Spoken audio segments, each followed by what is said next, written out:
Throughout history, man has been engaged in war. With the advent of modern technology, many, many more of our severely wounded are coming home to heal. This is a story about one of our wounded warriors and all the sacrifices that he has made for his country. This is a story about the men and women of the MHS who have surrounded him to help him heal. It transcends service boundaries. This is a story about Corporal John Michael Peck, one of our healing heroes, and about the men and women who care.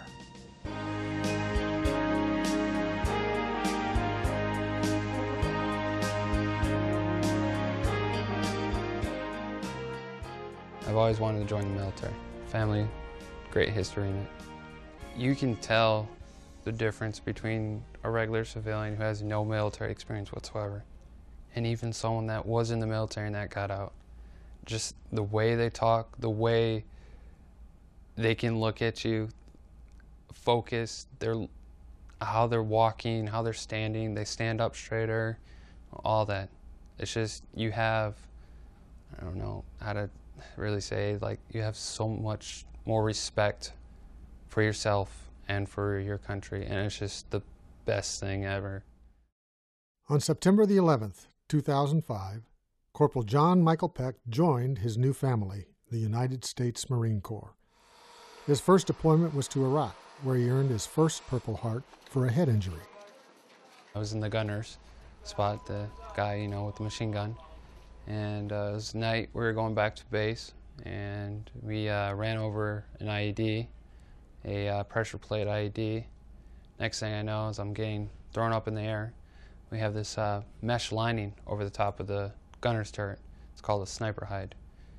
And it breaks the outline of the Marine that's standing up there so he doesn't get shot by snipers. So I hit it, came back down, and I don't know if I hit my head on the 240 or if my Kevlar hit it, but I blacked out. Next thing I know, I wake up in a hospital and they're calling my name. I don't know it. Calling my social, don't know it.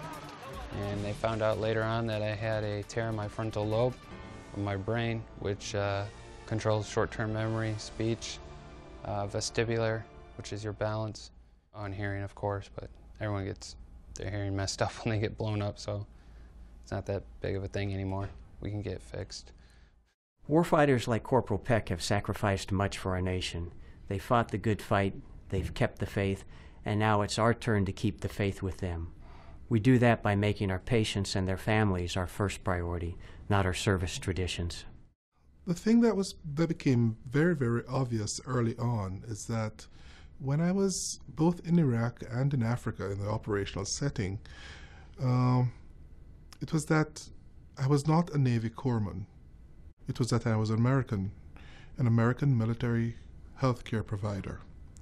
And my responsibilities at that point extended across the services. So it didn't matter where the person came from, what their background was.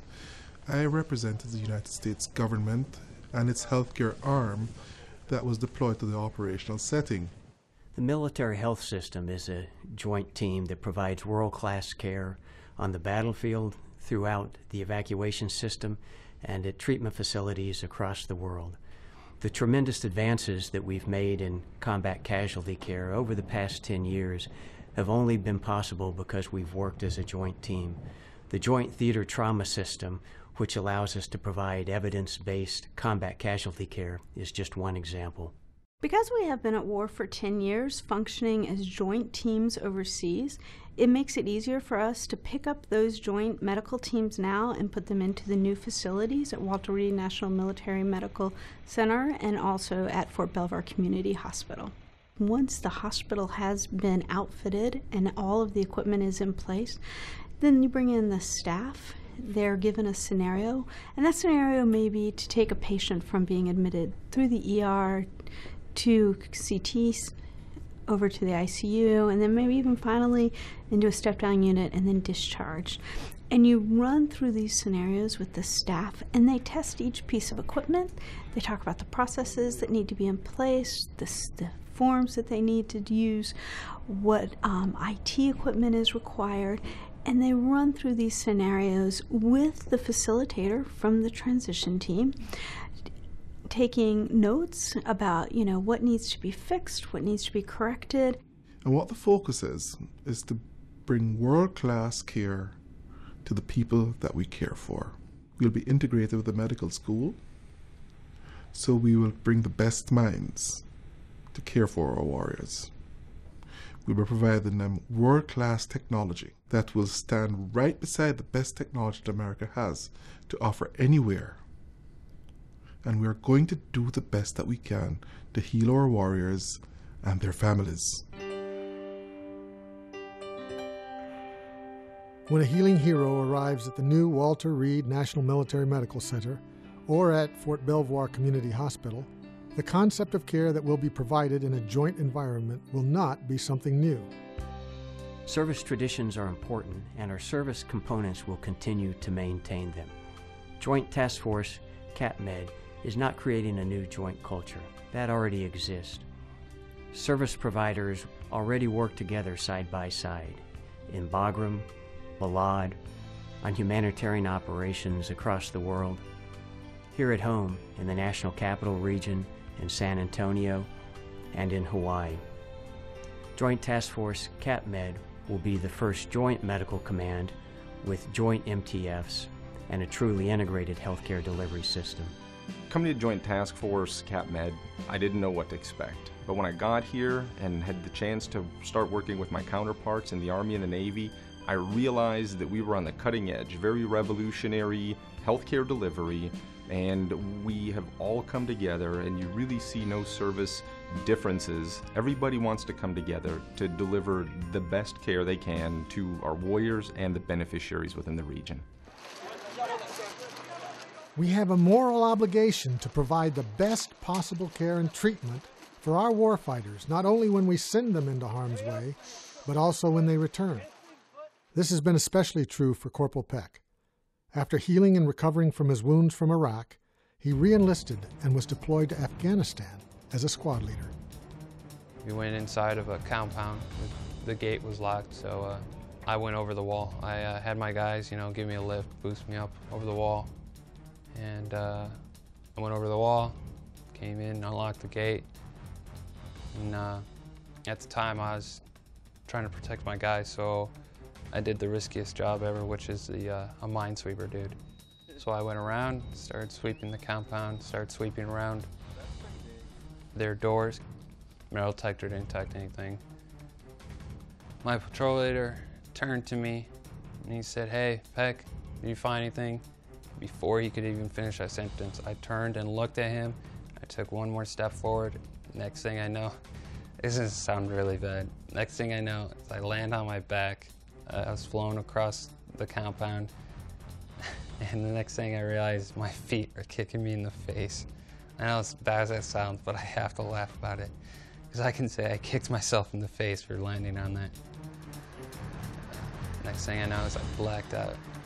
I wake up, I'm being carried on the stretcher. I can feel the helicopter's blades turning, the wind was pushing up against me. I could feel that I was close to the helicopter. And I see my patrol leader there holding the stretcher with me. He lifted me onto the helicopter, and I look at the helicopter medic, and he's like, "I don't want to die." He's like, "Don't worry, you'll be fine." Next thing you know, he's telling me, "Hey, you're gonna go to sleep for a little bit. See you guys tomorrow." Wake up 2.5 months later, and I got a blanket, like a white blanket on me. And my wife's there, and we started talking. She's like, "Hey, I don't know how much you know about this, but pretty messed up. You don't have any of your limbs. All 4 limbs are gone." I got him in October, and it was a little tough going at first. Rehab was pretty painful, so I'd get the eye roll and the groan when I came into the room. I think I kind of still get that, but for the level of injuries he has sustained, he's just got amazing courage and resilience and resolve. First time I saw him upstairs, he couldn't roll himself over in bed to get from his back to his side. Now he's flipping over on the mat, get up into his chair by himself, those kind of things. So It's been a real amazing process, just every few days seeing what he's accomplishing. I've noticed an improvement ever since I got here, because when I got here I was bored. I couldn't sit up, I couldn't sit this straight at all. But now, you know, I can get in and out pretty much by myself. So without them, I don't know, I'd still be a bored plank of wood. We're not just Army, Navy, Air Force, or Marine Corps delivery systems anymore. We're an integrated U.S. military delivery system where our best minds are providing care to our warriors who have been hurt. Serving our wounded, ill, and injured is the most rewarding job that I'll ever do. It's the most prestigious job I'll ever do. Besides leading Marines in combat, helping wounded warriors would definitely rate up there as a high second. We'll continue to work as a team at the new facilities. I think that the thing that drives us all is the desire for the best patient care, and that's what coalesces us. That will bring us together and overcome the challenges that may occur with cultural, different doctrine, different uniforms. So I'm just happy that, you know, everyone's coming together instead of doing, oh, he's a Marine, we don't talk to him kind of thing, oh, he's an Army. Who cares? Yeah, we can give each other talk about how the other branch is better, but, you know, we're still military. All of this is very exciting. Being able to work with all of the services in creating a seamless and integrated delivery system of care for our warriors and all of the beneficiaries in our region. It's an honor to serve true American heroes like Corporal Peck. At JTF CapMed, we're proud to serve with our warfighters in combat and to continue serving with them back home as they recover. We don't see them as wounded warriors, we see them as healing heroes. I'm happy that I did it. I would never take it back for anything. I don't care. If someone offered me $1 million, I'd still do it, even after this. It's just my job.